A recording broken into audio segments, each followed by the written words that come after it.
The night was quiet, almost too quiet, like the world was holding its breath. Inside Ethan Cole's luxury apartment, everything was picture perfect, as if frozen in time. The lights glowed softly, casting warm amber shadows on the walls. A candlelit dinner sat untouched on the table. A bottle of wine remained uncorked. Soft piano music floated through the air like a fragile memory. Tomorrow was supposed to be one of the happiest days of their lives. Their engagement, a new beginning. But for Hannah, it felt like the end. She stood by the window, her arms wrapped tightly around herself, as if shielding her heart from the cold truth she had sensed for weeks. Outside, the city buzzed with life. But inside, it was as if time had stopped. Her reflection in the glass stared back at her, the reflection of a woman who had given her all, only to feel it slipping through her fingers. She heard the door open and close behind her. The quiet sound of polished shoes against the hardwood floor reached her ears. She didn't turn. She didn't have to. "We need to talk," Ethan said, his voice low and distant. A sharp pain pricked her chest, but she swallowed hard and turned around slowly. "About tomorrow?" He avoided her eyes. "Lily came back." 3 words. That's all it took to crush the air from her lungs. The name fell like a stone into a still lake, sending shockwaves through her soul. Lily, his first love, the one he could never forget. The one whose shadow Hannah had been chasing from the beginning. "So," Hannah managed to whisper, though her throat felt like it was closing. He looked at her then, and the sorrow in his eyes was worse than any anger. "I saw her, and everything came rushing back. I realized, I can't do this. I can't marry you." Her breath caught. The room seemed to spin. She gripped the edge of the window frame to steady herself. All the dreams she had built with him crumbled silently around her. "I see," she said, her voice trembling. He stepped closer. "Hannah, please understand. I didn't plan this. It just happened." She turned away from him, blinking fast to keep the tears from falling. The scent of roses on the table, the flickering candlelight, the soft melody in the background, all of it felt like a cruel joke. It was a stage set for a love story that never truly belonged to her. Without a word, she walked to the table, picked up her purse, and slung it over her shoulder. Her every movement echoed a deep, aching finality. "That's it?" he asked, confused. "You're just going to leave?" She turned back to him, eyes glistening but composed. "What do you want me to do, Ethan? Scream? Cry? Beg you to stay?" "I thought you loved me," he said, his voice rising with frustration. "You act like this doesn't mean anything to you, like you're made of stone. Do you even feel anything at all?" She let out a bitter laugh, then slowly reached for the necklace around her neck. With a small tug, she broke the chain. The locket fell to the floor with a soft clink, opening upon impact. A small photo fluttered out, a boy with kind eyes and a smile that could light up the darkest night. Ethan bent down and picked it up, staring at it. "Who's this?" "James," she said quietly. "James Drew. He died 8 years ago." He stared at the photo, then back at her. "I don't understand." She met his gaze, her voice now barely more than a whisper, full of pain. "I loved him with everything I had.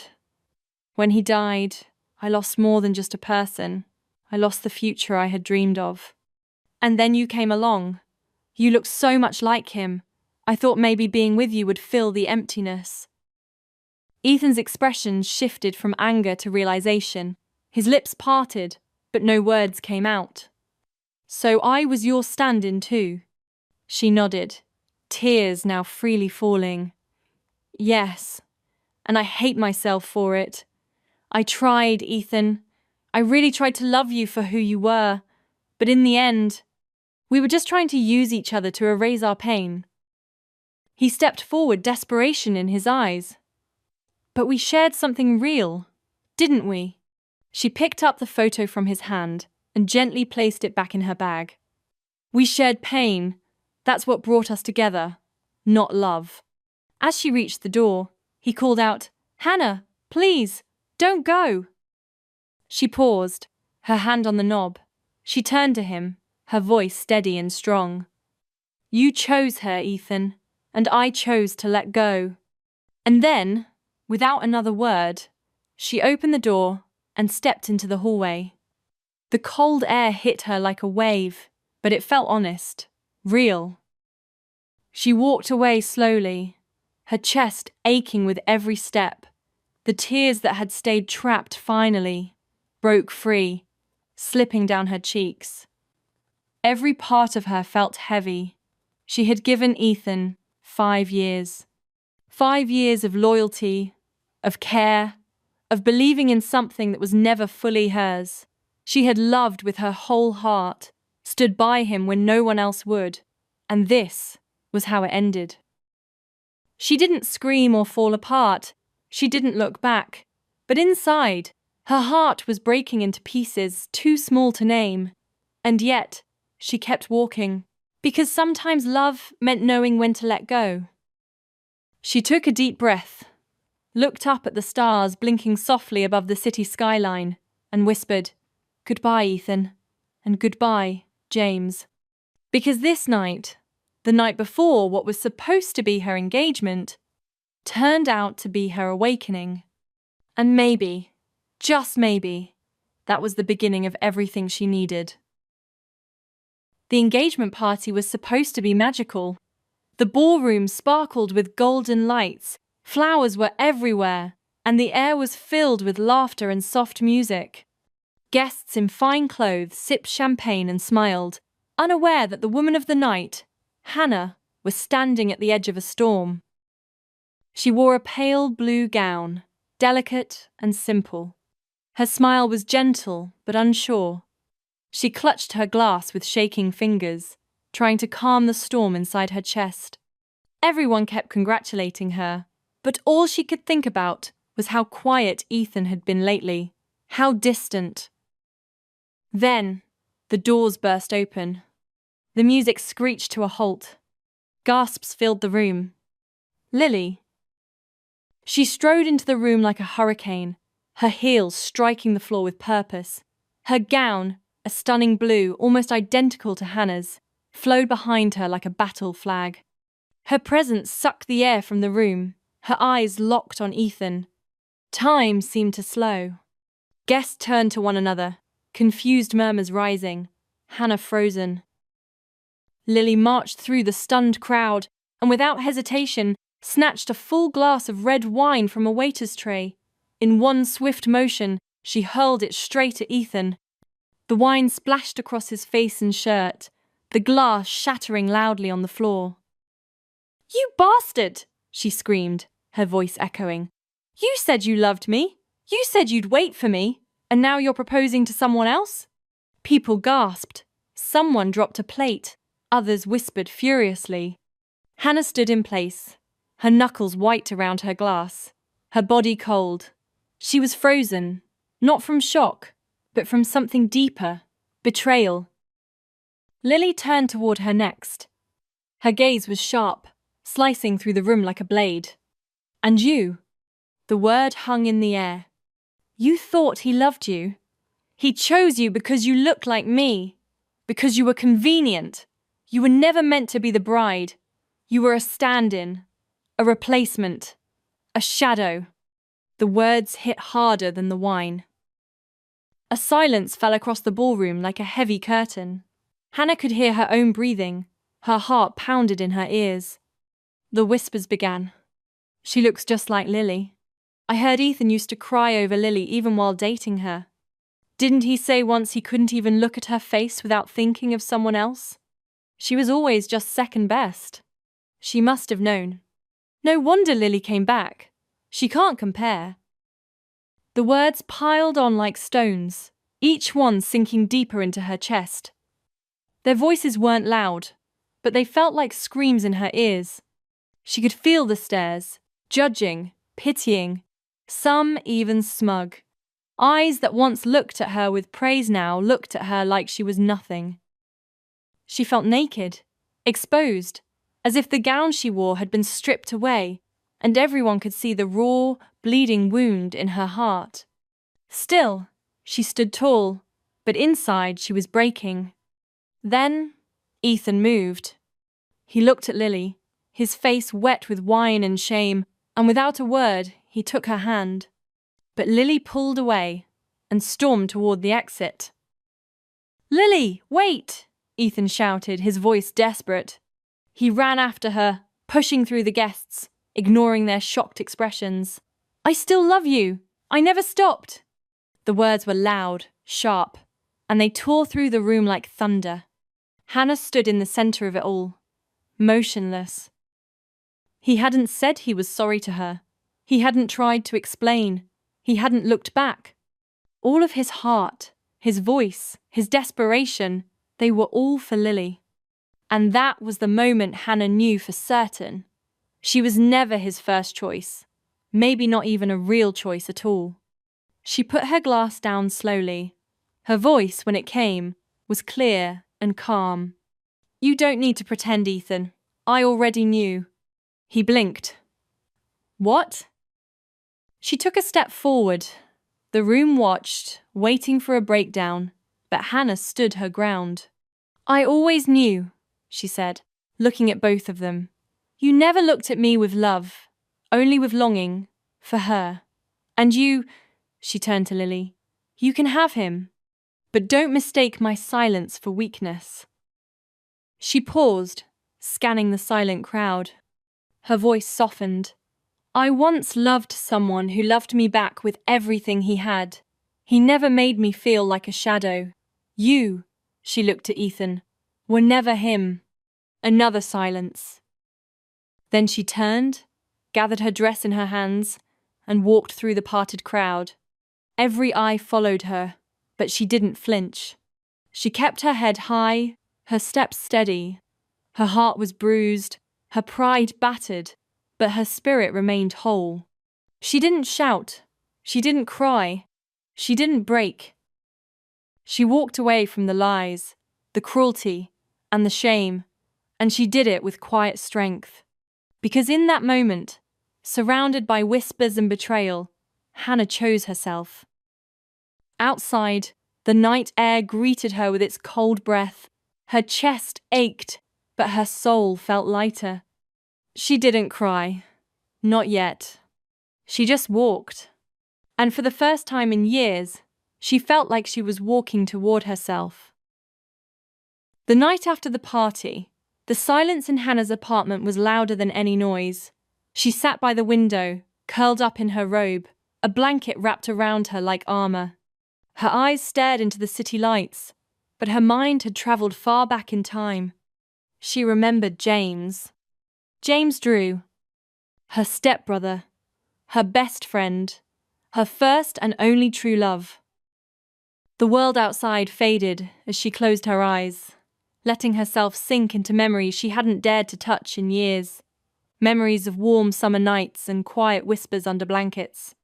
Of stolen glances across dinner tables. Of laughter that filled the spaces between their pain. They had met when they were just kids, two strangers brought together by marriage, two hearts uncertain and bruised. The house they shared wasn't always warm, but in each other, they found light.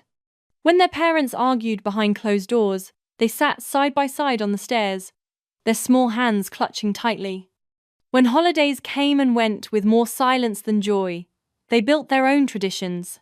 Hot cocoa in the dark, shared wishes, whispered over flickering candles. They survived heartbreak, loneliness, and the constant weight of pretending everything was okay. They wiped each other's tears. They held each other through nightmares. Through it all, their bond only grew stronger, deeper, more irreplaceable. And somewhere in those quiet, fragile years, friendship turned into something more. They never had to say it. The way he looked at her, the way she smiled only for him, those things said enough. Their love bloomed quietly, without labels, hidden in the spaces between who they were and who they were expected to be. She remembered the sound of his laugh, the way he always knew when she was sad, and how his hugs made the world feel right again. She remembered the way he held her hand the first time she cried in front of him, and the gentle way he kissed her forehead, as if saying, "I'm here, I'm yours." James wanted to protect people. It was who he was. So when he joined the police academy, she wasn't surprised.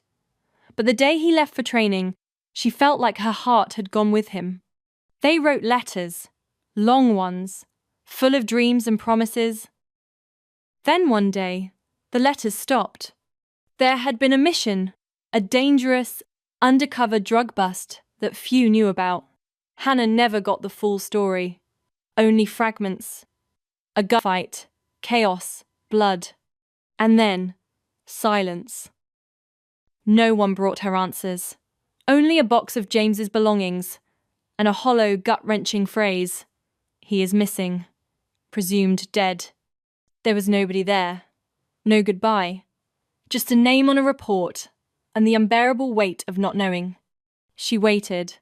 Days turned into weeks, weeks into months. Every time the phone rang, her heart would race. Every knock on the door gave her hope. But no one came. No funeral, no closure, just a silence that screamed louder than grief. And in that silence, Hannah broke. The world lost its colour. Her smile faded. Every part of her that had bloomed with James began to wither. Years passed, and then came Ethan. He reminded her of James, just enough to make her heart ache. The shape of his jaw, the quiet confidence, the way he sometimes tilted his head when he listened. She had clung to that. She had tried to turn a shadow into a light. At first, it felt like relief, like catching sight of someone you thought you'd lost forever. Every time Ethan laughed a certain way, or turned to look at her with those almost familiar eyes, her heart skipped a beat, not because it was him, but because it reminded her of James. She needed something to hold on to, something to keep her going, and in her grief, Ethan became that something. But deep down, she had always known the truth. Ethan wasn't James. He didn't see her soul the way James did. He didn't know how to calm her storms or bring light to her darkest days. With Ethan, it was always like chasing a memory, holding hands with a ghost. He was never her true love. And now, after all the lies, all the shame, and the heartbreak, she saw it clearly for the first time. He never could be. She reached for the small box on her table. Inside was the old photo of James, still smiling, still young. She held it to her chest, her fingers trembling. "I miss you," she whispered, her voice cracking. "I still love you.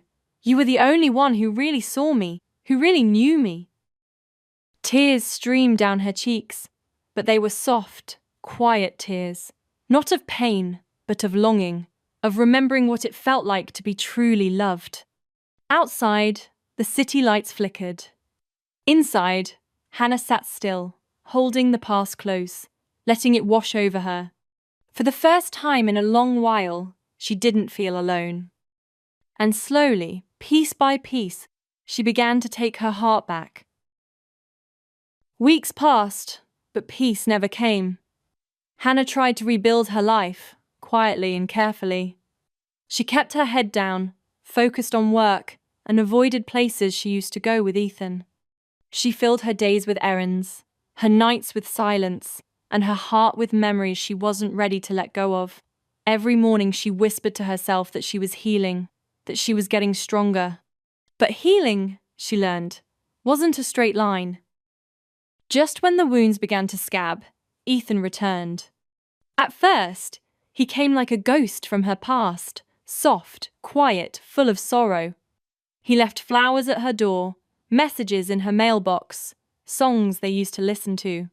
His words were laced with guilt, dripping with apologies. "I miss you. Please, talk to me. It wasn't supposed to be like this." She ignored them all. She had to. But Ethan didn't stop. The messages turned longer, then darker. His voice in the voicemails shook with frustration. "You can't just erase me, Hannah. I need you. Lily was a mistake. You're the one." Then came the watching. From his car outside her apartment, a flash of his silhouette down her street. The way he always seemed to know where she'd be. He began appearing at her grocery store, her favorite park bench, the cafe near her office. Her chest tightened every time she stepped outside. She double-locked her doors. She jumped at every knock. But the worst part wasn't the fear. It was the confusion. Because part of her still remembered the nights he held her, the way his voice once soothed her to sleep, the way she used to believe he loved her. Her mind told her to run, but her heart pulled back, and that made her feel weak. Trapped. Like she was spiraling back into the same cycle she had fought so hard to break. She asked herself 1,000 times, what if he means it this time? And then just as quickly, what if he doesn't? It was like being caught between yesterday and tomorrow, with no clear way forward. And just when she thought she couldn't feel more broken, Lily returned. Not with anger this time, but with poison in her smile. She didn't come to fight Ethan. She came to destroy what was left of Hannah. Lily waited until Hannah was gone. She slipped into her apartment like a shadow, silent and cruel. She knew where to find it. The box under the shelf, the one wrapped in a silk scarf. The one that held the pieces of James that still made Hannah feel whole. Photo by photo, she laid them out. Love letters. Notes. A dried flower James had picked for Hannah on a walk. A bracelet he had made her from string. The only memories that still made Hannah feel close to him. And then Lily lit a match. The fire was small at first, then cruel. The flames ate every piece of the past, with greedy tongues. Letters curled into blackened paper, faces melted into ash, the room filled with the bitter smell of smoke and jealousy. By the time Hannah came home, the apartment smelled wrong. Sharp. Burned. She walked in slowly, saw the cracked window, the open curtain, the pile of ashes in the center of her living room. The wooden box was gone. The one that held her last pieces of James. Gone. In their place, nothing but ash and silence. Hannah dropped to her knees, a broken sob tearing from her throat.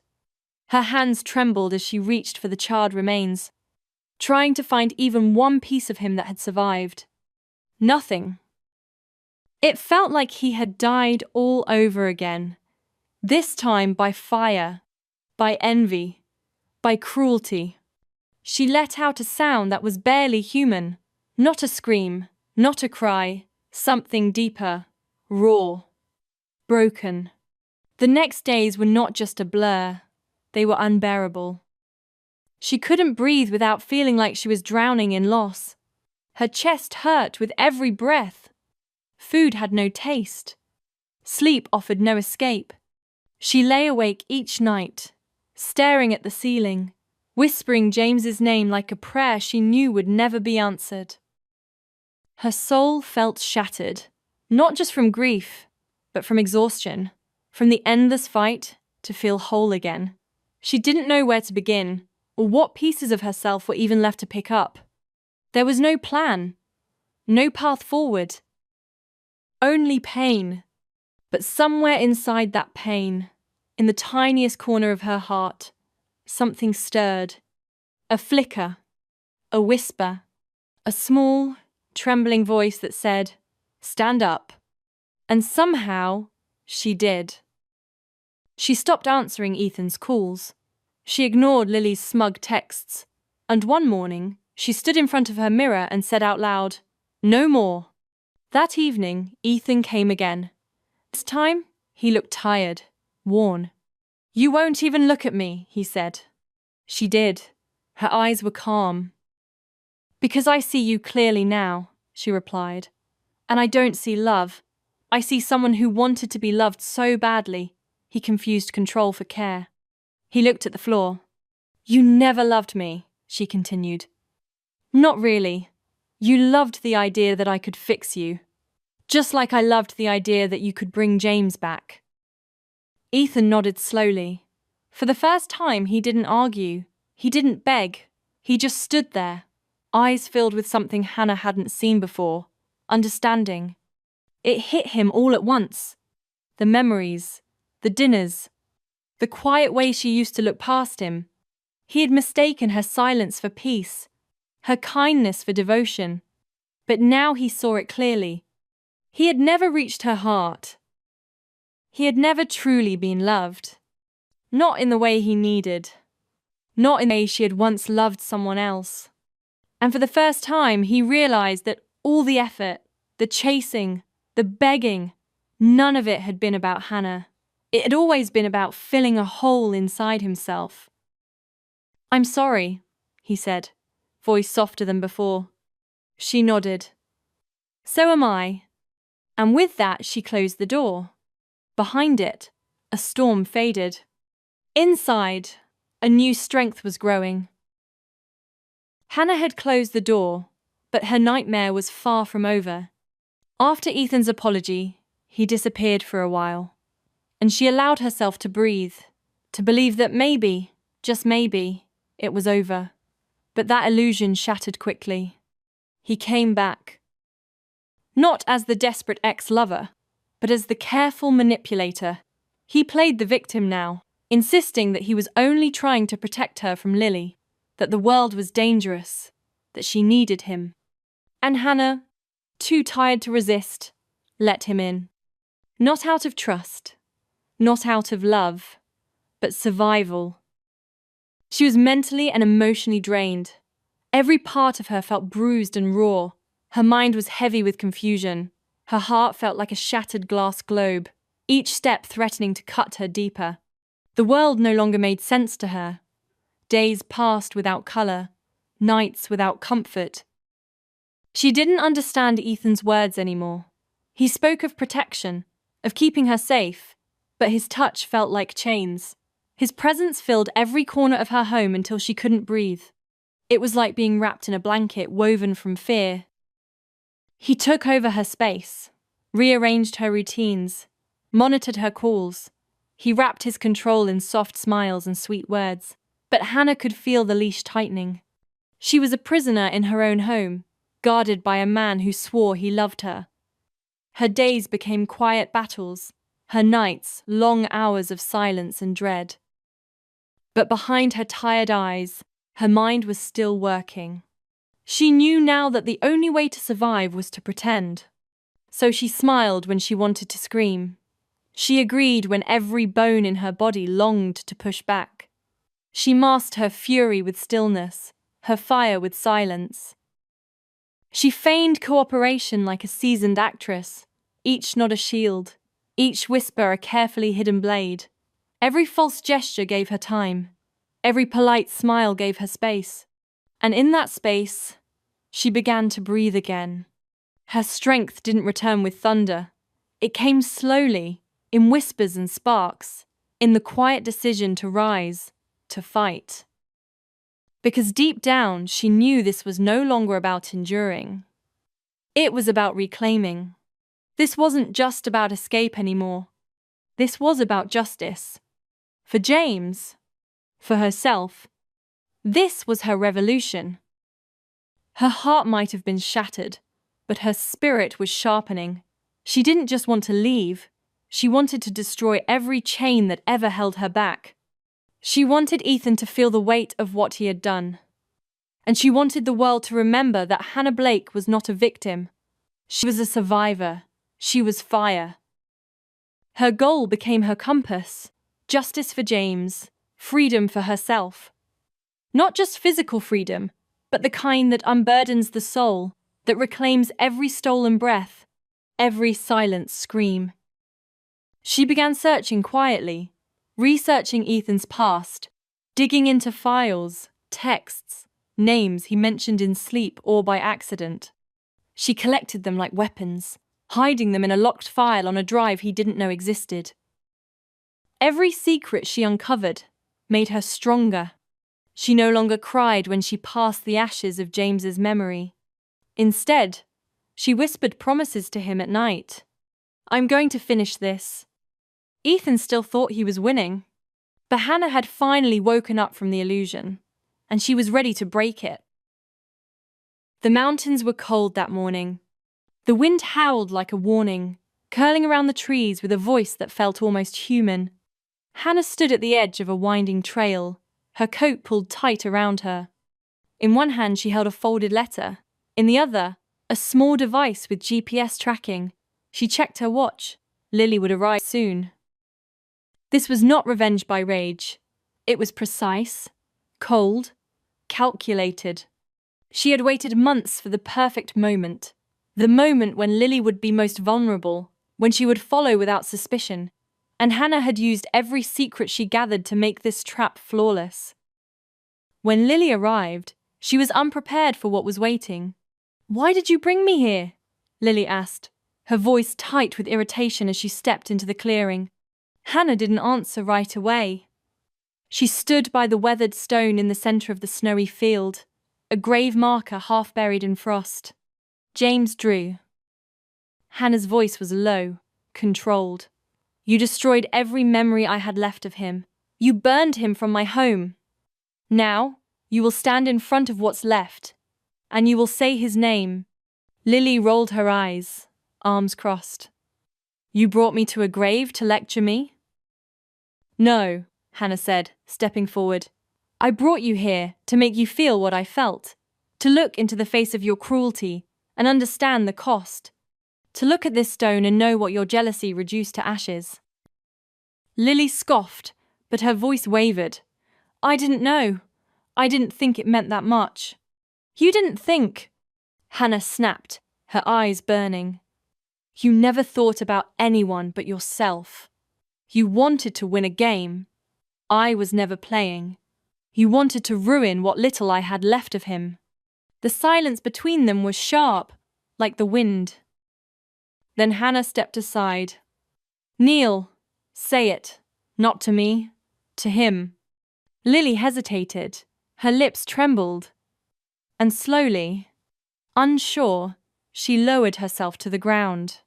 She stared at the grave marker for a long moment. Then, with a whisper so faint it nearly disappeared in the wind, she spoke. "James, I'm sorry. I didn't understand. I didn't see what I was taking from her. I thought I was strong, but I was just afraid. And I hurt her in ways I never should have." Her voice cracked. Hannah watched, her heart heavy with emotions she couldn't name. Rage, grief, sadness, closure. She had thought this would satisfy her, that seeing Lily brought low would heal her. But as Lily knelt in the snow, shivering and ashamed, Hannah saw the truth. This wasn't about punishment. It was about peace. And she wouldn't find it in Lily's tears. She turned away, her voice cold but steady. "You can go now." Lily blinked. "You're letting me leave?" Hannah paused. Her voice softened, almost tender. "Not because you deserve it, but because James deserved better than vengeance, and I deserve better than carrying hate." She looked back at the grave. "This isn't mercy, it's clarity. I won't let your shadow linger over him any longer." Lily stood slowly, staring at Hannah, but said nothing more. She walked away, her steps slow, her figure fading into the white trees. And Hannah, she stayed behind. The wind eased. The woods grew quiet. She looked down at James's name and whispered, "It's done." And for the first time, she meant it. But as the wind curled around her shoulders, something deeper stirred in Hannah. She thought of everything she had become, hard, angry, consumed. She had poured all her pain into revenge, built her strength on bitterness, and for a while it had made her feel alive. But now, standing by the only person who had ever truly known her, she felt the weight of it all. The grief, the madness, the version of herself she had lost along the way. Tears welled in her eyes, Not for James, but for herself. For the woman who had once believed in gentle love. For the girl who used to laugh. For the soul who had carried too much sorrow for too long. And in that moment, she whispered not to the wind, not to Lily, but to herself. This isn't who I want to be anymore. She wasn't giving up, she was letting go. Letting go of the ache that no longer served her, of the hate that had kept her chained, of the war she had fought in silence. She placed her palm gently on the cold stone. Thank you for loving me, James. And I promise I'll learn how to love myself again. Then she rose, turned toward the trail, and walked into the trees. Not away from pain, but toward healing, toward herself. The mountains looked different now. Softer, quieter. It had been weeks since that day in the clearing, yet Hannah felt like she had aged years. She walked slowly, her boots sinking into the snow, every step a memory. The trail was familiar. This was the place she and James used to hike, the path they had once called their secret world. It was where they had made promises under the stars, laughed until their stomachs hurt, and shared dreams they never got to live. Today, she carried no hatred, only a single blanket, a small lantern, and the same letter she once placed at his grave. With each step, her heart softened. This path wasn't just a walk through the woods, it was a journey through time, through grief, through love. And as she approached the clearing, she finally understood something she had never truly grasped before. James wasn't just a memory, he was a part of her. He lived in the way she fought to protect others, in the kindness she still offered the world, in the strength she found when she thought she had none. James had been her anchor, her light. Even in death, he had never truly left her. He was the mirror in her heart that reflected who she truly was. And now, standing where their dreams once danced, she realized she hadn't come to say goodbye. She had come to remember. She reached the clearing before sunset. The snow was deeper now, untouched and silent. She found his grave, still marked by the stone she had placed, still whispering his name into the quiet air. She sat down beside it, carefully spreading the blanket, and leaned back until she was lying beside him. But this time was different. She wasn't just visiting, she was ready. Not to give up on life, but to give up the burden she had carried for far too long, to lay down the guilt, the sorrow, the questions, with no answers. To stop surviving and simply exist, in this moment, with him. Her hand reached out, brushing the edge of the grave like it was his fingers. "I'm tired," she whispered, her voice trembling. "But not because I've lost. I'm tired because I finally found peace, because I found you again, and I found myself." The sky grew darker, the stars blinking through the clouds like tiny souls watching from above. Her eyes closed. Sleep came gently. And in her dream, he was there. James. Standing beneath the trees, dressed in the way she remembered, his smile warm, his arms wide open. He didn't speak at first. He just looked at her like he used to, like she was the most precious thing in the world. Then he stepped forward and knelt beside her. "You did it," he said softly. "You found your way back." She shook her head, tears falling even in the dream. "I lost myself. I became someone I didn't recognize." He touched her cheek. "But you came home. That matters more." She reached for him. "I missed you so much." "I know, and I was always with you, in every moment." They held each other in the dream, the woods quiet around them. No pain, no fear, just warmth. And in that warmth, they were whole again.